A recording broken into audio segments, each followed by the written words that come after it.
Shalom, nama saya Arlin. Saya adalah anggota Jemaat GBI Keluarga Allah Magelang.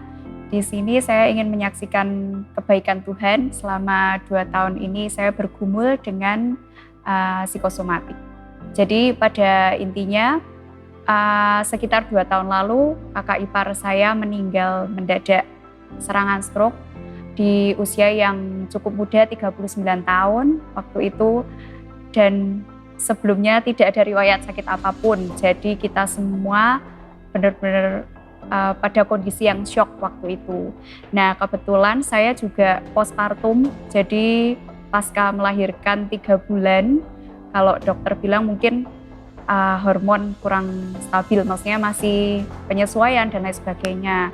Dan kebetulan kakak ipar saya punya anak juga masih kecil-kecil, jadi waktu itu kita semua tergoncang, terutama saya, karena saya melihat langsung, saya memang nggak di situ, tapi saya melihat langsung gimana saat dia koma, saat tensinya tinggi sekali, 250 gitu, terus saat nggak ada juga saya lihat, dan ternyata itu semua terekam dalam memori saya, dan itu menjadi sebuah ketakutan yang akhirnya perilaku kecemasan waktu itu. Nah, singkat cerita, setelah kakak ipar saya meninggal, kondisi kesehatan saya drop. Pada akhirnya bulan Maret 2 tahun lalu saya opnam. Di sana juga cek darah lengkap dan lain sebagainya, tapi tidak ditemukan sakit apapun. Intinya semua normal, tapi yang saya rasakan itu mual, pusing, seperti ingin pingsan setiap hari, dan itu setiap hari, lemas, gak sanggup apa-apa waktu itu. Nah, intinya setelah kesekian banyak dokter menyarankan ke psikiater, saya juga awalnya shock kenapa harus ke psikiater gitu, tapi saya ikuti dan pada akhirnya memang didiagnosis psikosomatik.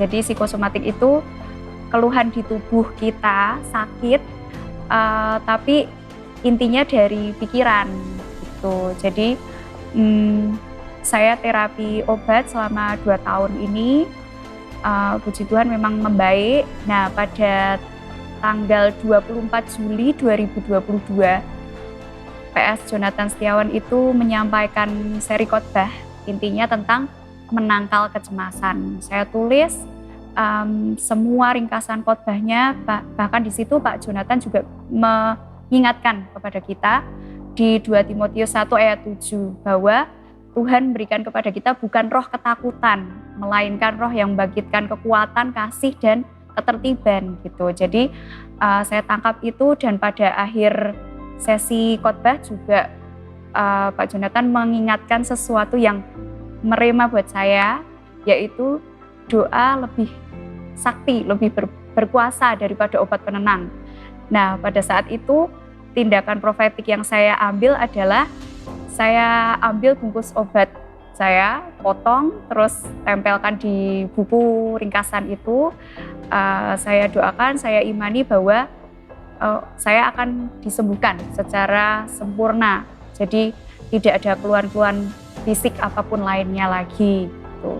Nah, puji Tuhan setelah 2 tahun berjalan ini sudah jauh lebih baik. Saya memang masih terapi sedikit, tapi sudah jauh lebih baik, sudah jauh lebih tenang, dan itu maksudnya Tuhan selalu mengingatkan dari firman Tuhan. Maksudnya firman-firmannya itu memang membuat kita kuat bahwa memang tidak ada roh ketakutan yang Tuhan kasih. Tuhan cuma kasih roh yang membangkitkan kekuatan, bahwa kita nggak boleh cemas, tidak boleh khawatir.